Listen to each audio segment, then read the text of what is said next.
కంచి కామకోటి పీఠం వారి Shri Chandrasekhara Saraswati మహావిశ్వవిద్యాలయం. Inter marks ఆధారంగా స్కాలర్షిప్స్ తో కూడిన అడ్మిషన్లు.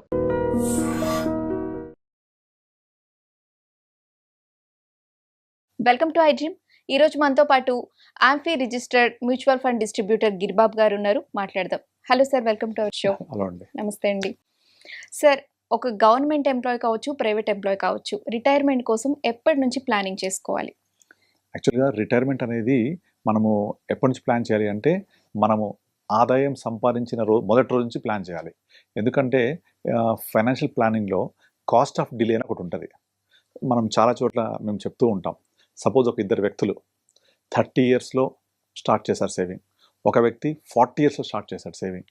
ఇద్దరు సేమ్ అమౌంట్ కనుక సేవ్ చేస్తే 60 ఇయర్స్ రిటైర్మెంట్ అనుకుంటే 30 ఇయర్స్ అతను కనుక ఎంత సేవ్ చేయగలుగుతాడో, 40 ఇయర్స్ అతను అందులో కనీసం సగం కూడా సేవ్ చేయలేడు, సగం కూడా వెల్త్ క్రియేట్ అవ్వలేదు.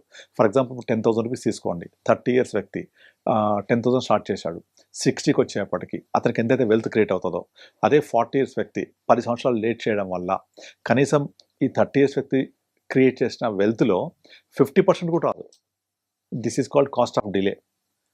ఓకే, కనుక మనము ఎప్పుడు కూడా సంపాదన స్టార్ట్ అయిన రోజు నుంచి మన సంపాదనని సంపదగా మార్చుకోవాలి అంటే దానికి కావాల్సింది డబ్బుతో పాటుగా టైం.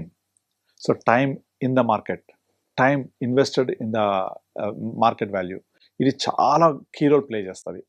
ఇంకో ఎగ్జాంపుల్ చెప్తాను. ఇప్పుడు మీకు నార్మల్గా రూల్ 15 అని ఒకటి ఉంటుంది. అది ఏం చెప్పుద్ది అంటే 15,000 per month, 15 years period, 15% returns వస్తే the value become 1 crore. So 15 ఇయర్స్లో 15,000 చొప్పున చేస్తే 1 crore అయింది కదా 15 ఇయర్స్ తర్వాత. కానీ మళ్ళీ సేమ్ 15,000 ఇంకొక 15 ఇయర్స్ కంటిన్యూ చేస్తే ఆఫ్టర్ 30 ఇయర్స్ తర్వాత అంటే 15, 30 టోటల్ వచ్చే వాల్యూ 10.5 crore.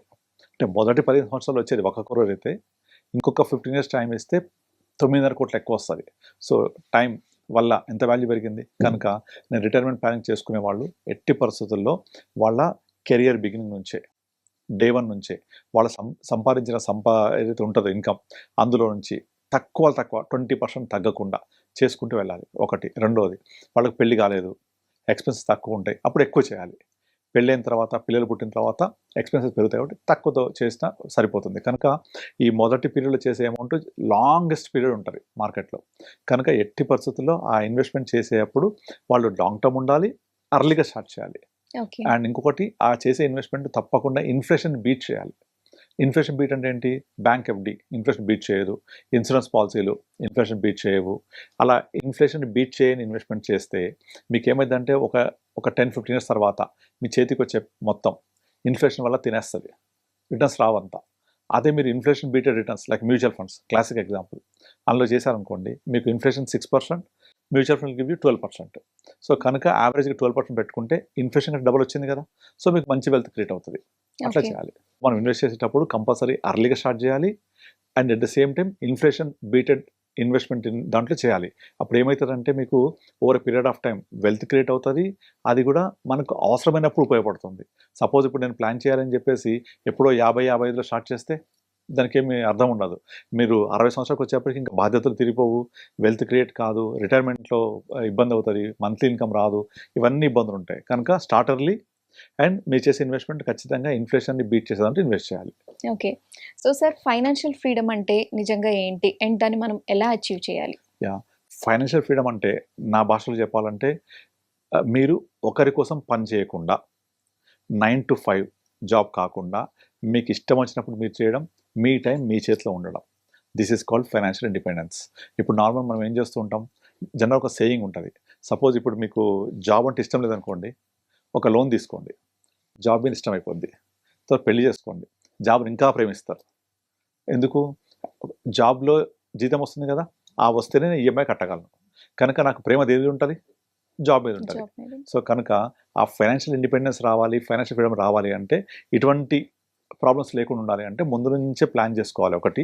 రెండోది, నేను ఎటువంటి లోన్స్ తీసుకోకుండా నా యొక్క ఫుల్ నీడ్స్ గోల్స్ లైక్ ఇల్లు కొనుక్కోవాలి, తర్వాత కార్ కొనుక్కోవాలి, వెకేషను, పిల్లల ఎడ్యుకేషన్, ఇవన్నీ కూడా ఇన్వెస్ట్మెంట్ ద్వారా ఫుల్ఫిల్ చేసుకోవచ్చు. ఫర్ ఎగ్జాంపుల్ ఇప్పుడు నార్మల్గా నేను వెకేషన్కి వెళ్ళాలి ఎవ్రీ ఇయర్, ఒక 1 lakh 2 lakhs ఖర్చు అవుతుంది.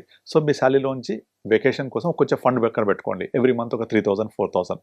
పిల్లల ఎడ్యుకేషన్ పిల్లల ఏజ్ ఎంత, వాళ్ళు ఏం చదువుతున్నారు, ఎప్పటికీ అవసరమైంది, దానికి కొంచెం ఎస్ఐపి క్రియేట్ చేసుకోండి.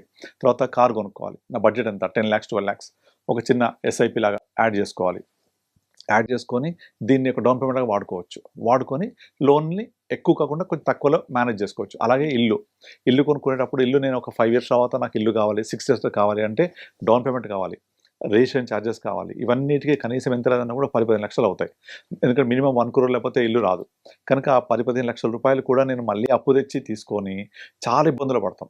కనుక అలా పడకుండా మినిమం ఏదైతే మనకు డౌన్ పేమెంట్కి, రిజిస్ట్రేషన్కి, ఇంటీరియర్స్కి కావాలో దాన్నైనా కనీసం ఒక సేవింగ్స్ ద్వారా ఇన్కల్కేట్ చేసుకొని, హ్యాబిట్ లాగా చేసుకొని ఒక 3-4-5 years తర్వాత ఇల్లు కొనుక్కోవాలనుకుంటే ఆ రోజుకు మా దగ్గర ఎంత కార్పస్ ఉండాలి, నా బడ్జెట్ ఎంత, ఆ బడ్జెట్ని నేను ఎలా అచీవ్ చేసుకోవాలి. కనుక 5 years తర్వాత నాకు ఇల్లు కావాలి అంటే నేను ఎప్పుడు స్టార్ట్ చేయాలి, ఆల్మోస్ట్ ఇవాళ నేను ఎక్కడ ఇల్లు తీసుకోవాలి ఏంటి అవన్నీ ప్లాన్ చేసుకొని ఒక దగ్గర నేను మంచి బ్రాండెడ్ దాంట్లో ప్రీ లాంచ్ దాంట్లో minimum amount down payment pay చేసి లోన్ వచ్చి ఎలిజిబిలిటీ ఉన్న ప్రాపర్టీ తీసుకొని ఆ ప్రాపర్టీ కన్స్ట్రక్షన్ కాస్ట్ అంతా వాళ్ళు కన్స్ట్రక్ట్ చేసిన కొద్దీ బ్యాంకర్ ద్వారా లోన్ డిస్పర్స్ చేస్తూ ఉండాలి. అప్పుడు ఒక 4-5 years తర్వాత మన మొత్తం లోన్ అంతా బ్యాంకర్ డిస్పర్స్ చేశాక ఈఎంఐ స్టార్ట్ అయింది. అప్పుడు ఈఎంఐ కట్టడానికి నా దగ్గర కొంచెం కార్పస్ ఉండాలి, డౌన్ పేమెంట్ డబ్బులు ఉండాలి. అట్లా ఇల్లు నేను 1 crore ఉంది కదా అని 1 crore అంతా జమ చేయలేం కదా, కనుక కొంత జమ చేసుకోవాలి, రిమైనింగ్ లోన్ తీసుకోవాలి. అట్లా ప్లాన్ చేసుకుంటూ ఉంటే మీకు ఎటువంటి ప్రాబ్లం లేకుండా ఫైనాన్షియల్ ఇండిపెండెన్స్ తోటి మన లైఫ్ లీడ్ చేయొచ్చు.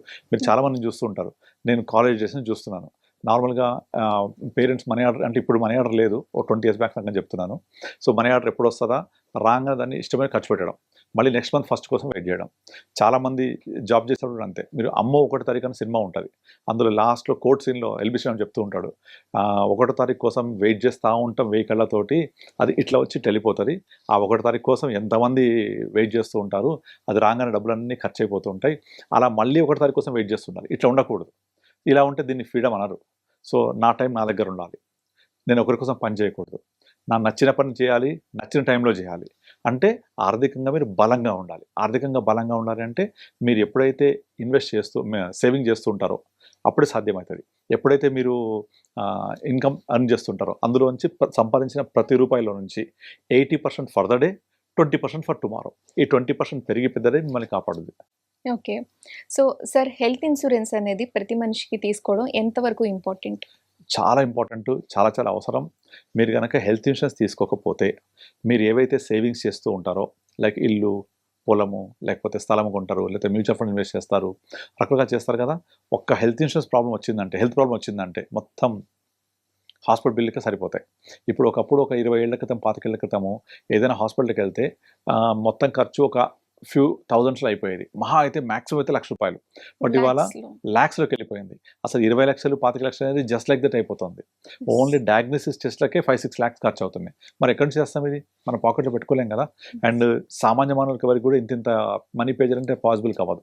కనుక health insurance is very very very essential. Health insurance ఉంటే మీరు ఎటువంటి హెల్త్ ప్రాబ్లమ్స్ వచ్చినా హాస్పిటల్ అడ్మిట్ అవ్వగానే ఏజ్ నుంచి తీసుకోవడం ఇంపార్టెంట్ అంటే హెల్త్ ఇన్సూరెన్స్ అనేది నాకు ఏదైనా అనారోగ్యం వచ్చినప్పుడు తీసుకుంటే ఇవ్వరు కంపెనీలు, రాకముందు తీసుకోవాలి. కనుక ఒక కపుల్గా పెళ్ళైన తర్వాత ఇమీడియట్లీ హెల్త్ ఇన్సూరెన్స్ ఉండాలి. పిల్లలు పుట్టగానే వాళ్ళని యాడ్ చేసేయాలి. ఏదైనా అన్ఫార్చునేట్ కండిషన్స్ వస్తే యూజ్ అవుతుంది. అట్లా లైఫ్ లాంగ్ కంటిన్యూ చేస్తూ పోవాలి. అంతేగాని ఒక ఏజ్ వస్తే అంటే సపోజ్ ఇప్పుడు అనారోగ్యం ఎవరికి రాదు, ఏజ్ వాళ్ళకి రావచ్చు కదా. కనుక ప్రతి ఒక్కళ్ళకు ఉండాలి. ప్రతి ఒక్కళ్ళు కూడా లేకపోతే ఇప్పుడే తీసుకోవాలి. అలా తీసుకున్న తర్వాత దాంట్లో పిల్లల్ని యాడ్ చేసుకోవాలి. ఎవ్రీ ఇయర్ కట్టుకుంటూ వెళ్ళిపోతూ ఉండాలి. దాన్ని ఎప్పటికీ వాడొద్దని కోరుకోవాలి. ఎందుకంటే హాస్పిటల్కి వెళ్తే వాడాలి, వెళ్లకుండా చూసుకుంటేనే బెటర్. హెల్త్ ఇన్సూరెన్స్ ఒక హెల్మెట్ లాంటిది, ఏదైనా ప్రాబ్లమ్స్ వస్తే మనకు హెల్ప్ చేస్తుంది అంతే.